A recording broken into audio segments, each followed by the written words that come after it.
we have been discussing various components which are used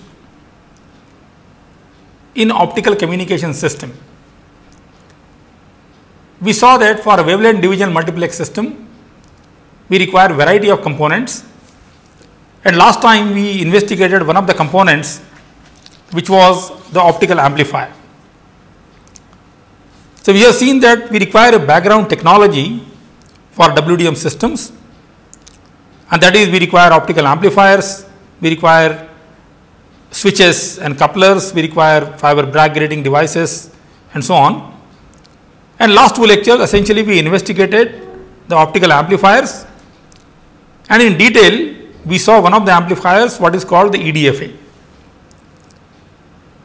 We saw that if we take the normal fiber and dope the core of this fiber with erbium, then we create the energy levels such that we can amplify the light in the wavelength band of 1550 nanometer. So, typically we get a bandwidth of about 30 nanometer in that band. So, about 30 to 40 WDM channels can be amplified in one shot by using this device. The second class of devices which we require for WDM networks are switches and couplers. They fall in the category of integrated optical devices. So, in fact, as the name suggests, these are the devices which are fabricated on a wafer. So, you are essentially creating the light guiding environment on some substrate. So, the circuit essentially looks like an integrated circuit, and that is how you do get the name of integrated optical devices. So, you are creating certain wave guiding structures on the substrate. The signals which come from the optical fiber is connected to this device. The properties of the light are changed, and then the light is again launched back on the optical fiber. At the heart of this integrated optical devices, we have a phenomena what is called the electro-optic effect. So, we have certain materials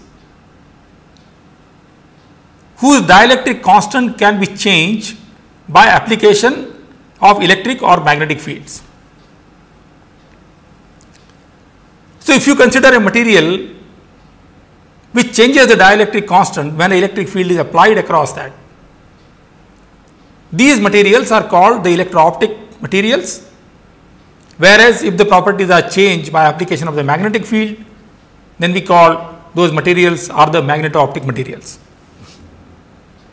Here we predominantly make use of the material which is electro-optic, and the effect that the dielectric constant of the material changes by application of the electric field is called the electro-optic effect. So, this effect essentially means that the refractive index or the dielectric constant of the material changes with application of the electric field. And there are two materials which have been studied in great detail. One is what is called lithium niobate, and other one is the gallium arsenide. The lithium niobate is a rather lossy material, but it gives the change in the dielectric constant or refractive index relatively large. That is the reason large number of electro-optic devices are based on the lithium niobate material. Other material which is gallium arsenide, it requires relatively high electric fields to realize the same change in the dielectric constant, but this material has less loss, but it also has the low what is called the electro-optic coefficient. So, we essentially will talk about the devices which are based on the material which is the lithium niobate material. So, basically if you consider this material is an anisotropic material. So, the refractive index or dielectric constant in different directions, and when the electric field is applied, the dielectric constant change depends upon which direction the electric field is applied with respect to the axis of the crystal. So, without going into that detail, in short we can say that we have a material, the refractive index of which can be changed by application of electric field, and the change in refractive index delta n is equal to n cube by 2, where n is the refractive index of the material, or this quantity is called the electro-optic coefficient, which is a material property, and E is the applied electric field. This is also called the Pocal effect, that the refractive index is changing proportional to the electric field. So, now by using this property of the material, we essentially can alter the characteristics of the light when the light passes through this material. So, basic device which is fabricated by using this is what is called a phase modulator, and the device is as follows. Let us say we have a substrate here which is lithium niobate, and then we do some doping of this. So, a channel waveguide is created inside this wafer. So, let me just show how 3-dimensionally it will look like. So, if you have a lithium niobate substrate which is like this, by doing some ion implantation or something, we can dope this. So, if you look in 3 dimension, essentially we have created a semi cylindrical kind of structure,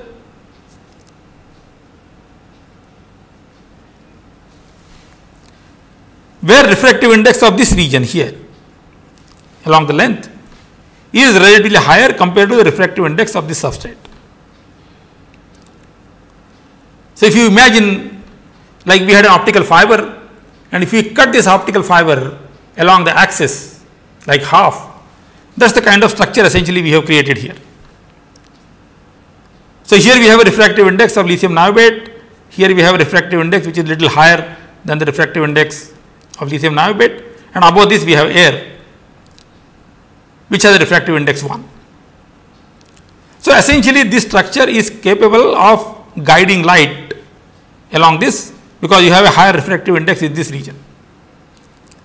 So, though the structure is not symmetric in the cross section, but in principle light can be guided inside this, because this structure is similar to optical fiber, where core has a higher refractive index surrounded by a low refractive index material. And that's what essentially is shown here, that you have a substrate and you create this thing here, what is called a channel waveguide. So, this thing we call as the channel waveguide.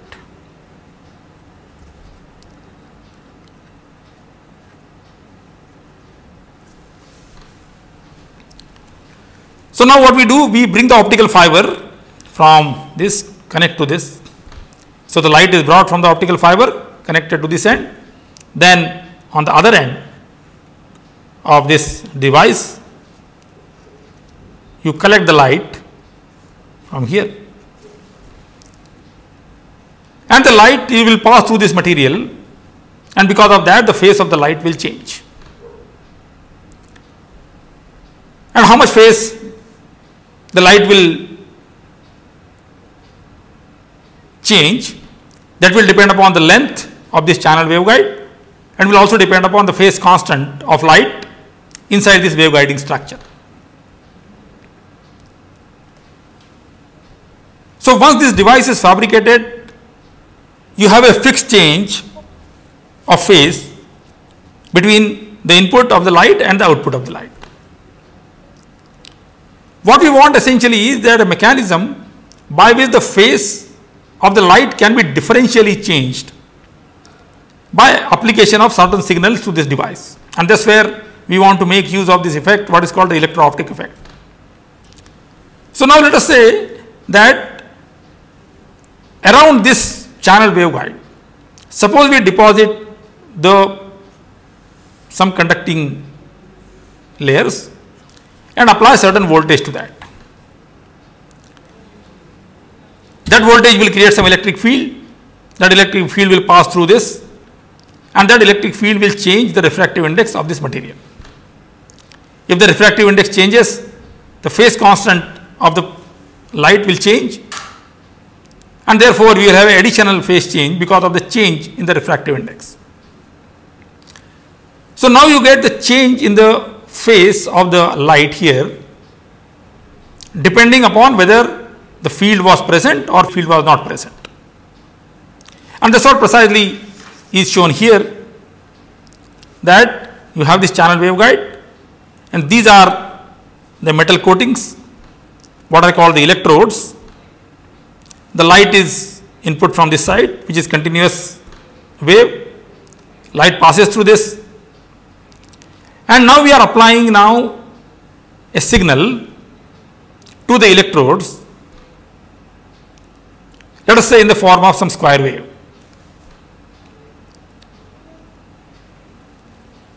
So when the voltage is applied, the refractive index of the material will change, and because of that the phase of light will change. So you will have essentially two phase values of the light, one corresponding to this voltage, other correspond to this voltage. And if this voltage is 0, then we say this will correspond to no electric field, whereas this will correspond to when the electric field is present. And consequently you will get the change in the light phase in the output. So we will get what is called the phase shift keyed signal at the output of this device. That is the principle of the phase modulator. So what we are doing, essentially we are changing the phase of the light which is coming out from this device in accordance with the amplitude or voltage applied to the electrodes of this device. So now one can write the phase change which is going to take place because of this application. So let us say now I have a phase change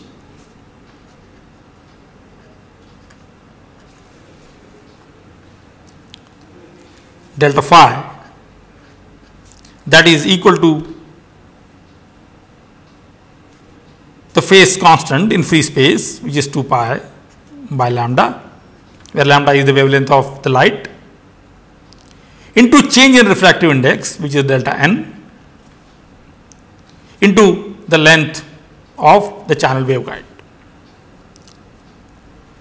And as we have already seen, this quantity change in refractive index is given by n cube by 2 into r into E. So we can substitute into this. So you get change in the phase, which is 2 pi by lambda into n cube by 2 into r, which is the electro-optic coefficient, into the electric field,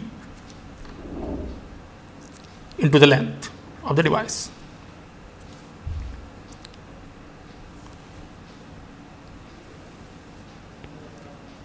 For a given device and for a given optical signal, lambda is constant, n is constant, the refractive index of the substrate material. The electro-optic coefficient, which is the material property, is constant. So essentially we have only the product of this E and L. That is the thing which one can vary when one designs this phase modulator. So if you have the high value of the electric field, then essentially we can have very small dimension. The length required for this device may be reasonably small. But what one can note is that this quantity, which is change in refractive index, which we have here, is generally very, very small. So when you apply the electric field for changing the refractive index of the material, the change in refractive index typically is of the order of 10 to the power minus 6.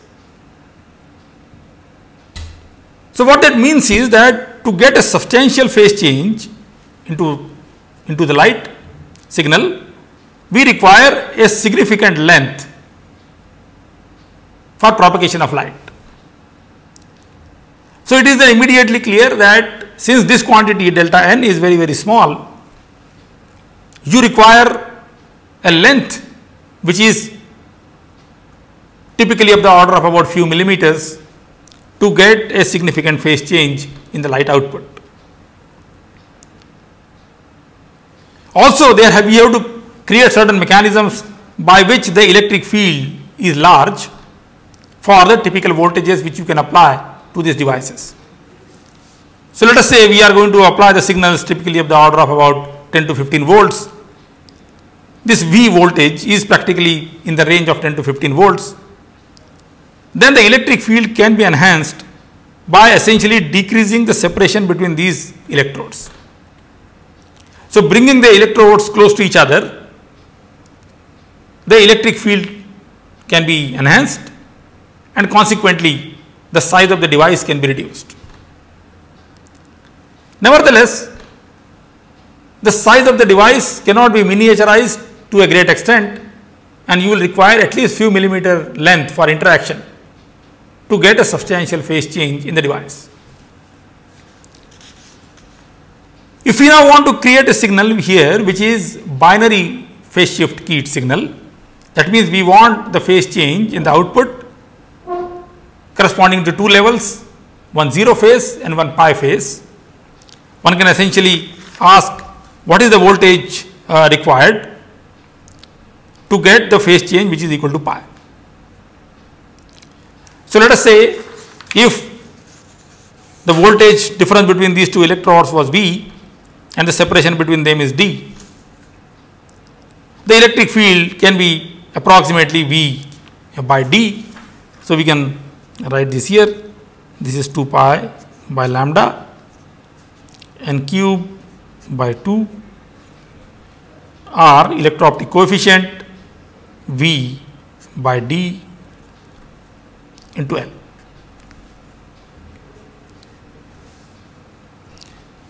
So, one can then ask what is the voltage V pi voltage which we will get, which will give me the phase change of pi. So, when I apply no voltage, this delta phi is equal to 0. So, I can say that corresponds to my reference phase. When I apply voltage V, the phase must change by pi. So, let us say I call that voltage as V pi.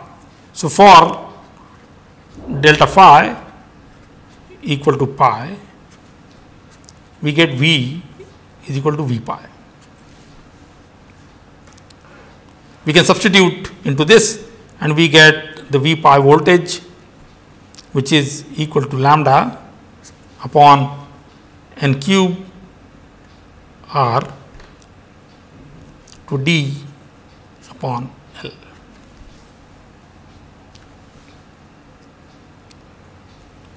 So, as I mentioned, since to get this value, this we put equal to pi, delta phi equal to pi. So, now I require a substantial L to get the corresponding value of V. And as I mentioned, this V value should lie in the range of about 10 to 15 volts, TTL kind of signals. D also cannot be reduced significantly for the simple reason that if we try to reduce D, then the electric field is going to be partly inside, partly outside, and then the field strength might become larger than the breakdown fields, and then you may have sparking between this. So, the separation between the electrodes cannot be more than few microns, maybe more than that. So, essentially the D cannot be arbitrarily decreased to get the value of V pi. So, we see that there is a limitation of all these quantities here, we cannot reduce D significantly, and that is the reason essentially one will require the substantial length to get the V pi voltage reasonably low. So, this is the basic now module which we have which works on the principle of electro-optic effect, and the phase of the light can be changed by application of the signal voltages across the channel waveguides.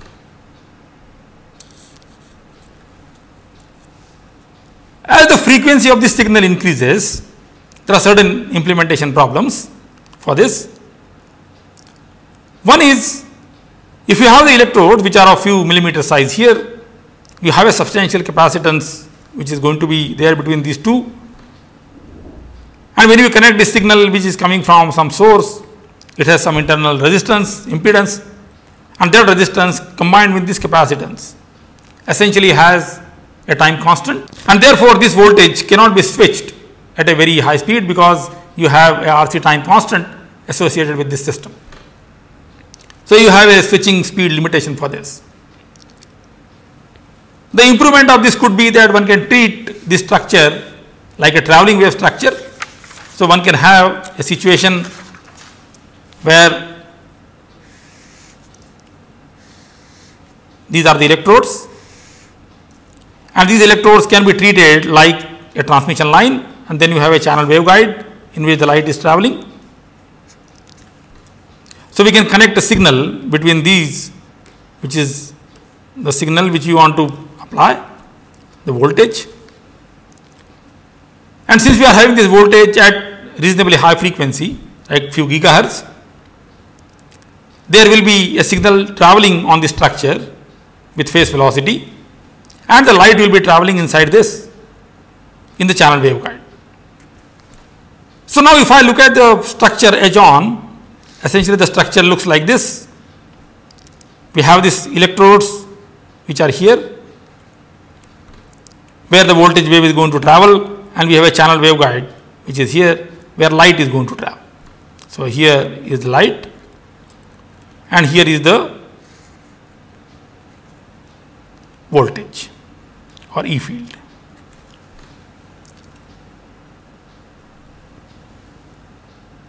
So since now the radio frequency or the signal frequency is much lower, it is typically in the range of, let us say, a few gigahertz, you have a substantial field lying outside the substrate, whereas the light is more or less confined inside this region.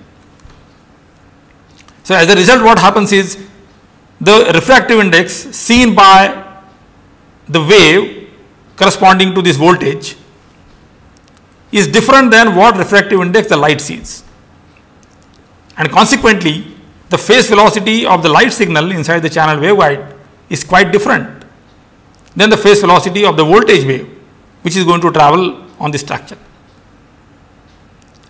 So we have what is called a velocity mismatch between the optical signal and the modulating signal, radio signal, which is going to modulate this light. So if there is a velocity mismatch for a certain portion of light, you will see that for some time the signal voltage is positive, both are traveling together, but now since they are not traveling with the same speed, sometimes you will see positive voltage and negative voltage here interacting with that light. After some time, when the light has moved to this location, there is a difference in phase, so here this becomes positive, this becomes negative, so phase is reversed. So ideal situation, as we increase this length, the phase would have accumulated, it would have increased linearly as a function of length, but now we see that does not happen because the voltage signal which travels on the electrodes has different phase velocity than the phase velocity of the light which is confined inside the substrate. So one then has to do some innovative ways to create the structure so that the electric field and the light both see the same refractive index, and therefore they travel with the same velocity, and you get a better velocity match so that you get effective accumulation of the phase change, and then with a small length you will be able to get the desired phase shift. So these are certain practical aspects which are there in the design of the phase modulator. Once you have created the phase modulator, then we can essentially build around this now. So what it appears is that by using the electro-optic material, changing the phase of the light is the simplest thing. But once the phase of the light is changed, then we can create some kind of a interfering mechanism so that the change in phase can be converted into change in amplitude.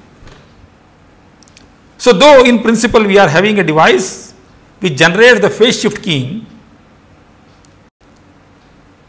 we can convert the phase shift keying device into the corresponding amplitude shift keying device, or a device which can give you intensity modulation for the light. And that device is what is called the Mach-Zehnder interferometer. So idea here is very simple. Essentially, as the name suggests, you have an interferometer here.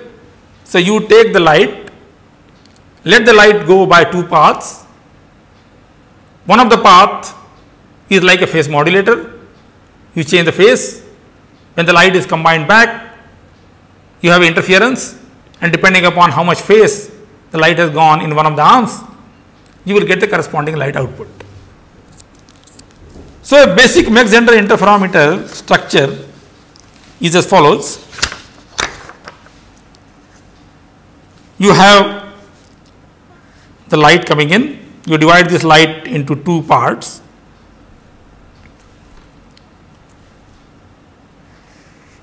It goes by two arms.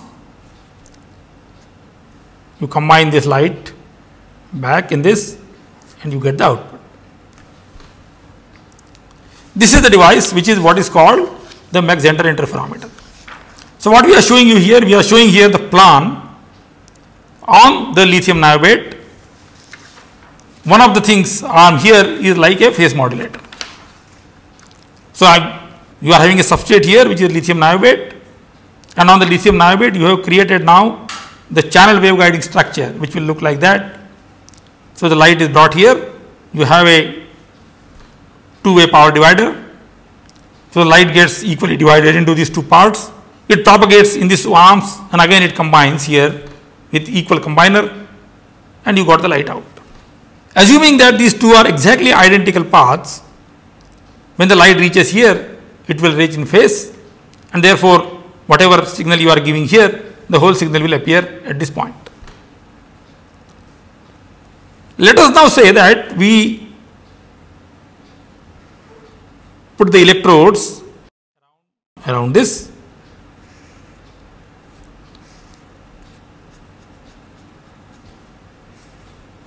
So we have created a phase modulator around one of the arms of this Mach-Zehnder interferometer. So we apply a voltage which is this. So let us say this is voltage which is V. So we are applying here now a voltage which goes like that. This is 0, whereas this voltage is V pi. So when the 0 voltage is applied, these two arms are exactly identical, and then the light coming from this path and this path undergoes the same phase change. So you see the constructive interference of light, and we get the light output. Whereas when this voltage is V pi, that time this light will undergo a phase change of pi, and therefore the light reaching from this arm and this arm will be 180 degree out of phase. So we will have destructive interference of light, and we will not see any light coming out of this. So we will get a 0 light. So if we have now the light, continuous light here, CW light,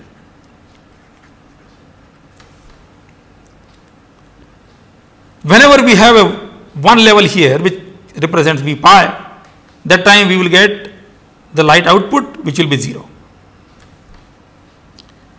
And whenever we have no voltage applied which corresponds to 0, we will get the constructive interference and we will get light intensity like that.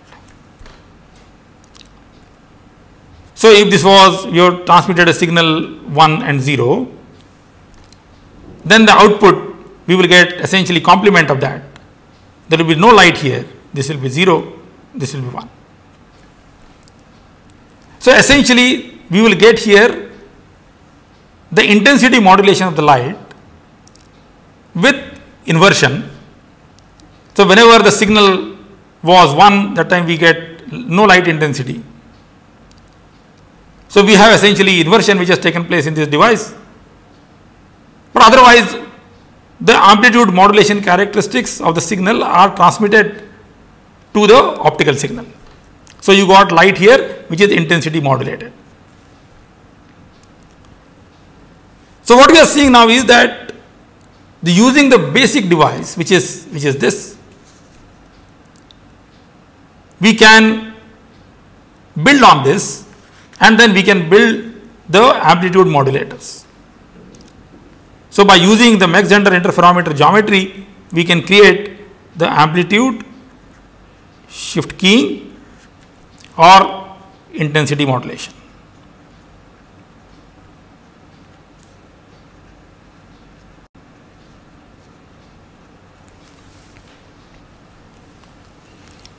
So in those applications, when we go for the high speed transmission,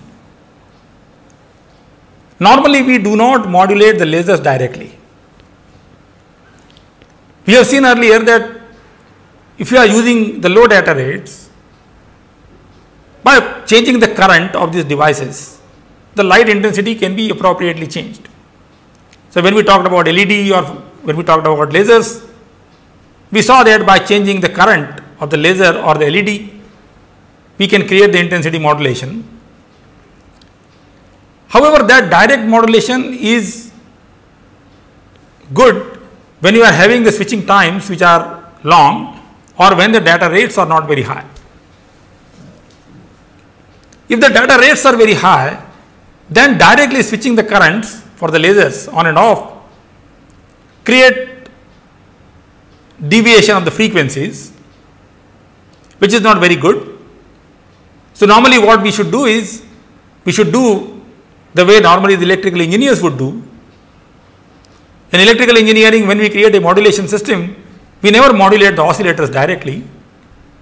We have an oscillator which generates a continuous wave. Then we give this continuous wave to a modulator, where the modulating signal and what is called a carrier or the continuous wave are combined together, and then we get the corresponding modulated output. Same thing essentially we have to do now when the data rates are high. So by using this device, essentially what we are going to do, we have a laser which is continuous. So we are not switching the laser on and off, so we can avoid all the frequency instabilities which are going to be there. Then we give that continuous signal device to this device here, apply the data. This data is going to change the properties of the light and we will get the corresponding intensity modulation. So when you go to the high frequency operation, high speed operation, essentially one have to use the external modulators to modulate the characteristics of light, and even the intensity modulation may require a device something like this.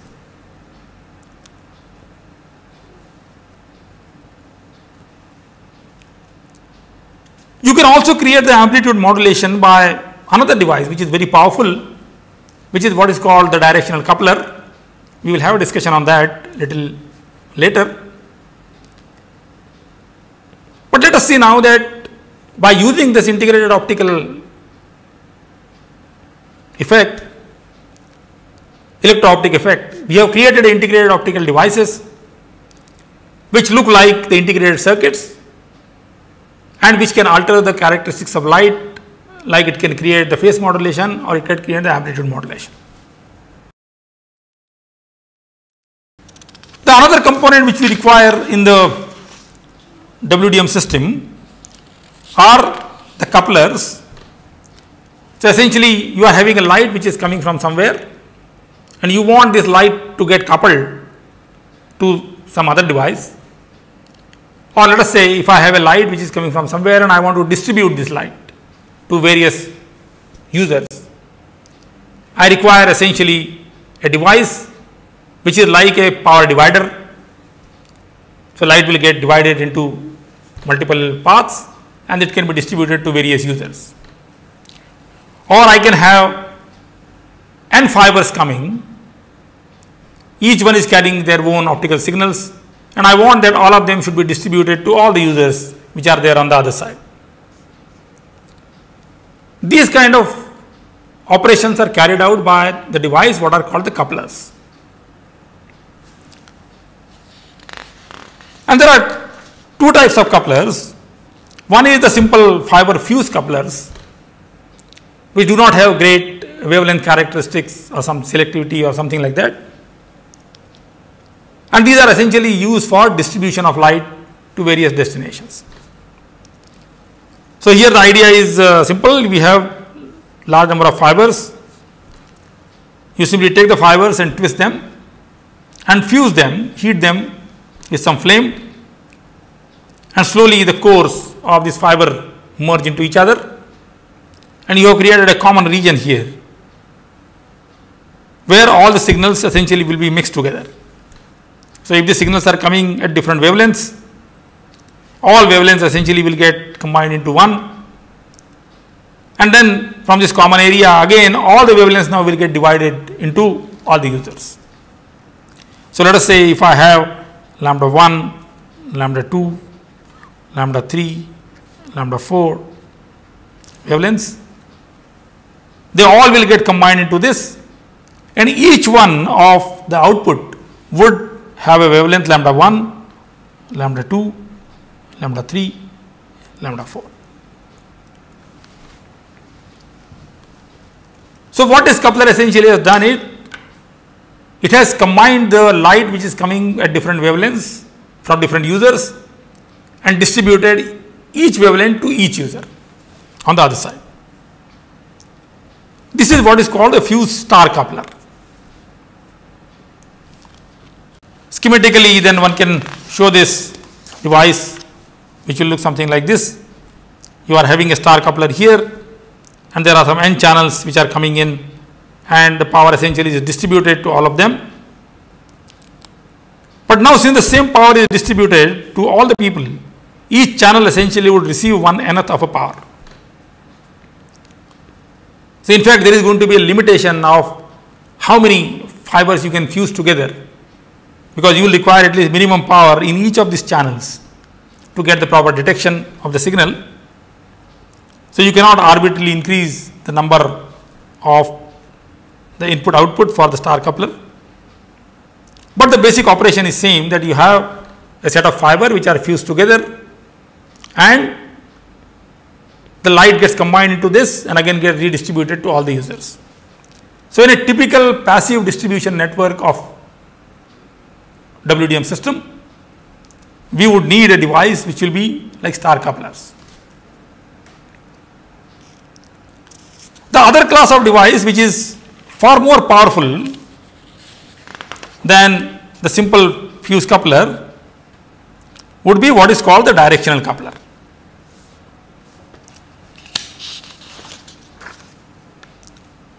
So we will see that if we take the two fibers and suppose we bring the fibers very close to each other. Now if you are having the cladding on the fiber core, then just by bringing together or even touching together, nothing great will happen. But suppose we remove the cladding of the fiber, so that now the core get exposed and consequently the field of the light which is propagating inside their core now extends much outside. Now if you bring these two together, their fields will start interacting with each other. And that is the basic phenomena we want to exploit, that now when the two fibers have come close to each other,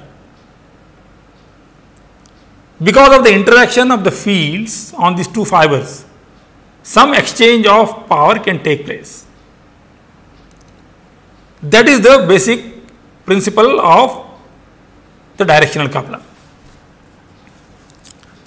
So in principle, essentially what we are doing is we have these two fibers which are there. We bring very close to each other and then the fields start interacting with each other, and then during this process some exchange of power takes place, and we will see in detail what are the characteristics of this exchange.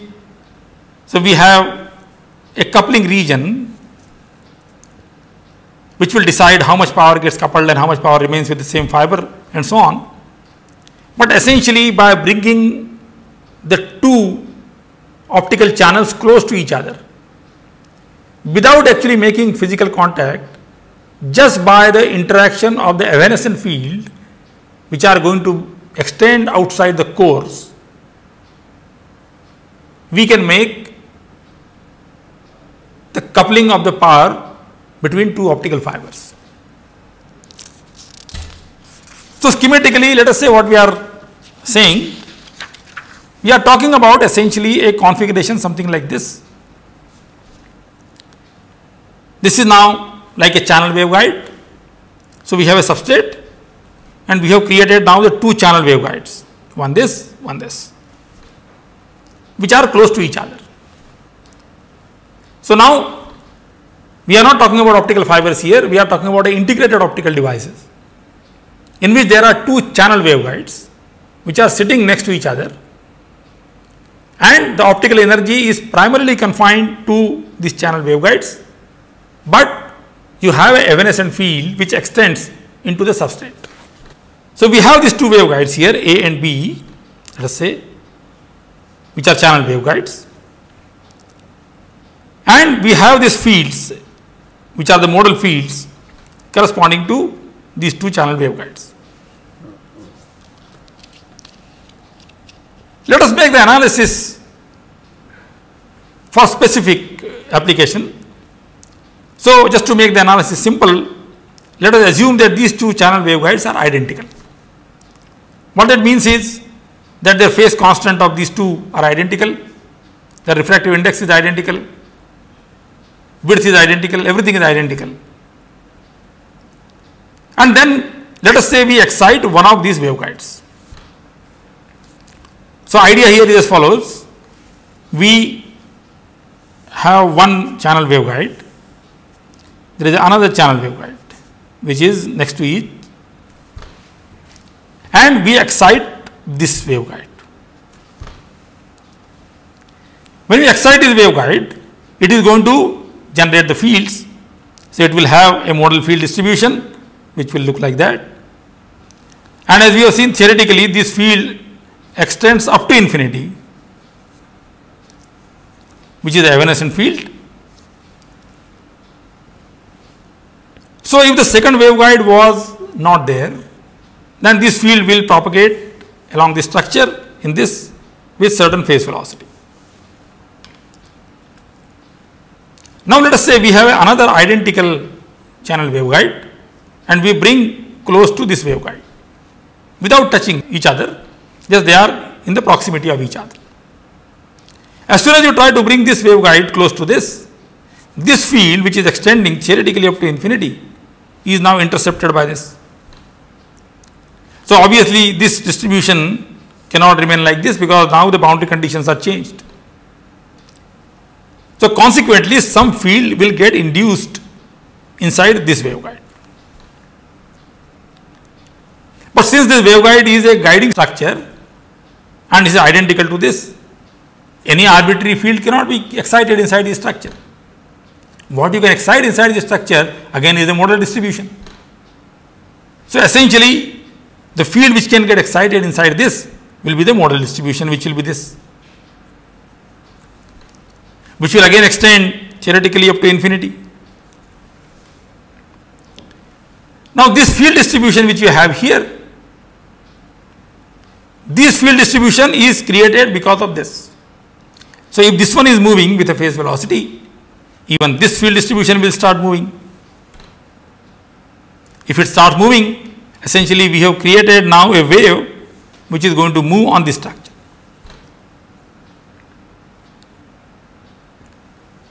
Since the wave is moving on this structure, it will require certain energy. But we have not supplied any energy to this waveguide.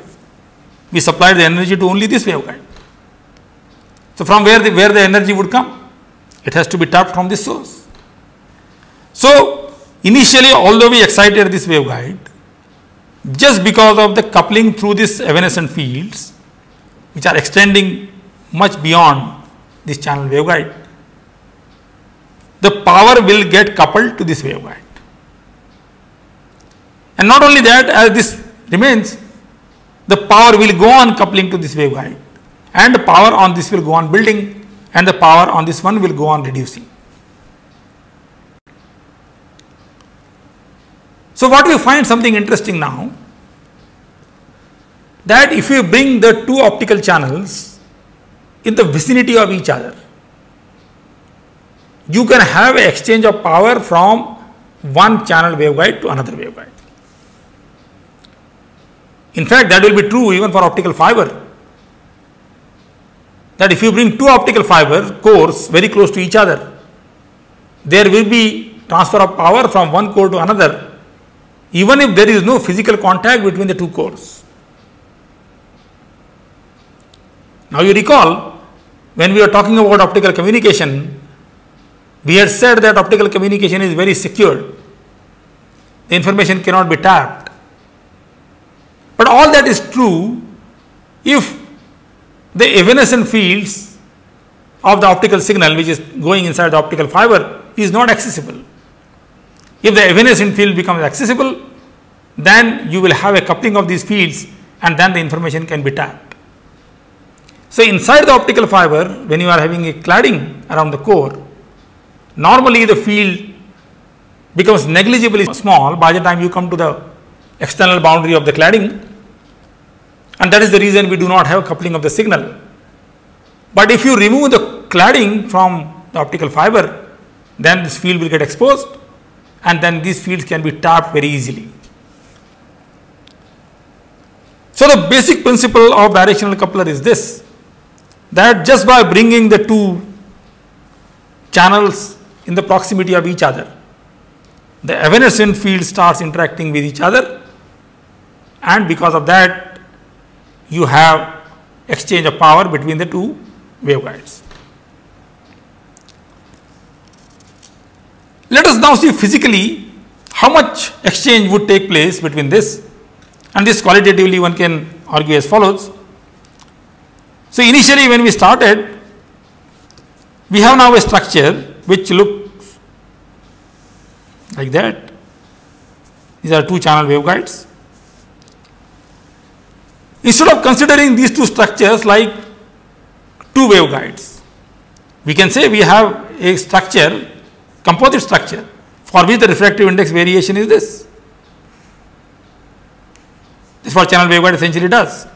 You have a refractive index something here N2, you have a refractive index here N1, here it is N2, here it is N1, here it is N2. So we can consider something like a superstructure which has a refractive index variation something like this. And we have excited only this waveguide. So we have to start with, let us say at z equal to 0, some location at the input, we have a field distribution which looks like that. That's what we started. Now what we can do is we can visualize this field distribution as a combination of even and odd function. So we can say this is equivalent to one structure which is even function and one odd function.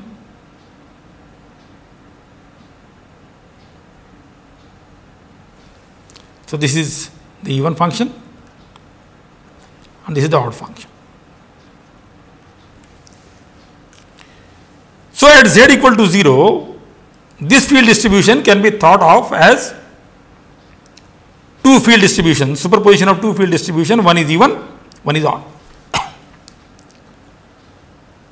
Now these two field distributions, since they have relative variation of the intensity in different refractive index medium, these two will have different phase velocities. If they have different phase velocities, as they start propagating, the phase difference between them changes. So if I go to certain value of z, at some Z1 such that the phase difference between these two fields has become 180 degrees. Then at this location, the even and odd function would become like this. There is 180 degree phase shift, so this will become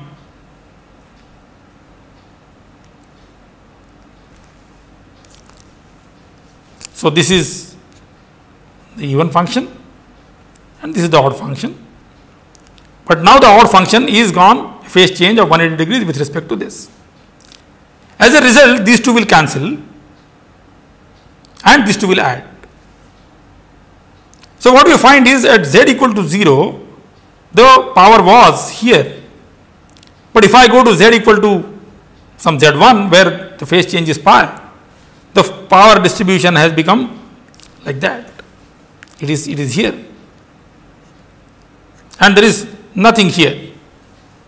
Or in other words, what we are seeing is, if we bring these two channel waveguides together, not only a small power will be tapped from this waveguide to this waveguide.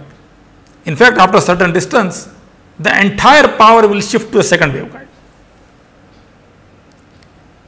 So through the evanescent field, the coupling is something which can take away the entire power from the original waveguiding structure. And that is very serious, because now we are saying just by bringing the two waveguides in the proximity of each other, we can take away the entire power from the original waveguide to the second waveguide. But theoretically, that's what would happen if you consider the two waveguides like this. So at a distance where this phase change become pi, the power will go from here to here. Again, if you go a distance of same where the phase change will become 2 pi, again the power will come back to this. So essentially the power is going to now go like this. So it starts from here, slowly the power gets transferred to this waveguide, slowly the power gets transferred back to this waveguide, and so on. That is the principle of the directional coupler. So when we meet in the next lecture, we will write down analytical equations for this simple device, directional coupler, under the assumptions that the two waveguides are identical, and then from there we essentially develop the quantitative expressions for how the power is going to vary from one waveguide to another waveguide as a function of length, and then we will see how can we make more innovative devices by using this device, which is the basic directional coupler.